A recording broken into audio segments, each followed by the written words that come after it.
Another Republican has quit on Donald Trump, and why wouldn't they? This is the most unpopular president in American history who is historically unpopular within his own party, and I think that truly upsets Donald Trump more than anything else, that Republicans are resigning, that they are retiring, that they are publicly giving up on him and showing him that his stranglehold over the GOP just doesn't exist like it did before, and it's why Donald Trump is trying to pretend that it does, going out on these campaign stops, pitching his economic agenda, I guess I should say, across the country, but they're not going too well, and they're the reason that more Republicans are quitting on him ahead of what will be a historically embarrassing midterms. Jessica Tarlov broke down why these campaign stops are such a bad idea for Donald Trump, and it's where I want to start before we get to that Republican saying goodbye to Trump. I don't know. Trump has been around for too long as a feature in our lives to do this as like I'm writing, enough. And it shall go on forever. It feels to be like I'm, writing him off. But what they're talking about is a very real change in sentiments. They say, the base is with him, and the MAGA base has been with him since he, came down the golden escalator. Though there has been a big drop in his support among non-college voters down to -9 approval. But the economy is what people show up to vote on, and his ratings on the economy are absolutely dismal.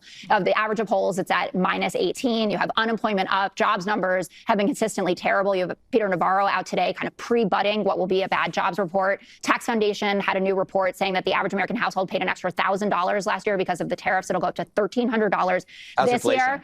Consistently, voters say, though, Trump isn't focused on the things that they care about, which is lowering prices. And I think that there are two plot lines that the administration, for obvious reasons, really want to ignore but matter to voters. First of all, Donald Trump and his family, their corruption. This story, Andy McCarthy's doing a series with the National Review on it. All the crypto monies that they're taking in from the UAE and others is a really big deal. And then what's going on with the Epstein files. And I'm not making this partisan. I'm saying it is an elite problem. John Ossoff is now calling it the Epstein class and even name-checked George Soros in his campaign rally. If it's us versus them, and Trump is just saying, ignore it, it's going to go away. And you have Howard Lutnick, for instance, testifying that he went to the island in 2012 when he said in 2000. You never cared about this until now because Trump won. This is just like immigration. You didn't care about all the illegals until Trump won, and now you care about Epstein. Well, Trump's fine under Epstein. I was obviously very careful to say that. I am not accusing the president of doing anything. I am saying that he has an Epstein files problem, and he knows it. No one has a problem. I know that the original reason that Susie Wiles, who right now is working on another brilliant strategy for Donald Trump's cabinet secretaries to go out and pitch this administration's policies. I know that it was her original idea for Donald Trump to go out and start doing economic speeches after that scathing article was released of her saying that Trump is in the Epstein files, calling out members of the administration. She wanted to pretend like there was cohesion. But boy, was that a mistake, because when Donald Trump goes out to talk about the economy, he doesn't talk about the economy. He talks about himself. He rants and raves, and when he says the words that he's supposed to, they are not in the order that they are supposed to be in. We saw it today. And then I have to listen to the fake news talking about affordability. Affordability. You notice, what word have you not heard over the last 2 weeks? Affordability. Because I've won affordability. I had to go out and talk about it. But we inherited a mess. We inherited the worst inflation in history. Why would any Republican want to get in line behind this guy? Why would you want to stake your career, your reputation? Well, I guess you don't have a reputation if you're a Republican behind Donald Trump, but be forcibly and publicly embarrassed because of Donald Trump and idiotic shit like this.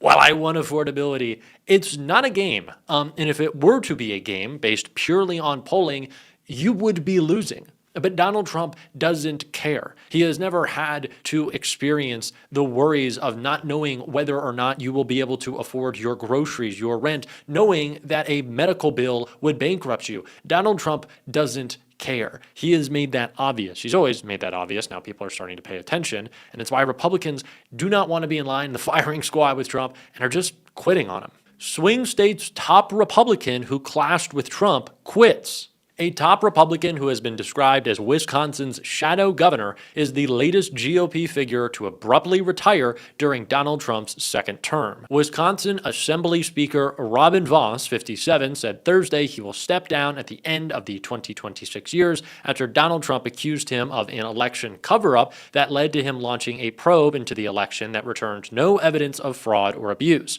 Vos angered Trump, 79, with his initial refusal to investigate voter fraud in Wisconsin, a state he lost in 2020, but he eventually called on a former conservative Wisconsin Supreme Court justice to look into the matter. However, the probe only sowed conspiracy and chaos, so Vos fired him. Vos later said launching the baseless probe was the biggest mistake he had ever made. Now he is using his final months as Speaker, a position he had held for a record straight 14 years, to push for the investigator, Justice Michael Gableman, to have his law license revoked. Despite him launching a probe, the break with Trump split support for the Burlington, Wisconsin native. Trump endorsed his primary challenger in 2022, and some of the president's supporters in the state unsuccessfully attempted to recall Vos. During a 2022 rally in Wisconsin, Trump called Vos a rhino and told the crowd, "A lot of people think he's a Democrat." He continued complaining about Vos in 2024, claiming he was somehow the reason he lost the election to Joe Biden. Vos has fired back at those attacking him over the years for the election as whack jobs and morons, and now he is retiring from politics. Another Republican has had enough, and it's funny that in a moment in which Donald Trump's threats are no longer landing, a Republican who has been threatened and attacked by Donald Trump is just stepping away. And I think it's clearly because this Speaker of the Wisconsin House probably knows what's coming. It's also important to keep in mind that Wisconsin is one of the worst gerrymandered states in the entire country, that it is usually a 50-50 election, yet you see Republicans hold massive control, strong control, of course, in the delegation that they send to the Congress, but also in their their state house and their state senate. Now that is flipping up as we've seen gerrymandering go out the way in Wisconsin. Of course, a very big deal because of the liberal Supreme Court justices that we have worked so hard to elect, and one in particular that Elon Musk tried to stop from winning her seat. Didn't work too well, Elon, but this is a big deal. This is another Republican being done with Trump openly, fought with him before, and is now just quitting, just tired, reflecting kind of this broader political environment in which you see this change in the Republican Party that I don't want to say is kind of a turnover to MAGA. Of course, that's the case, but the MAGA infighting is deeper than we've ever seen before.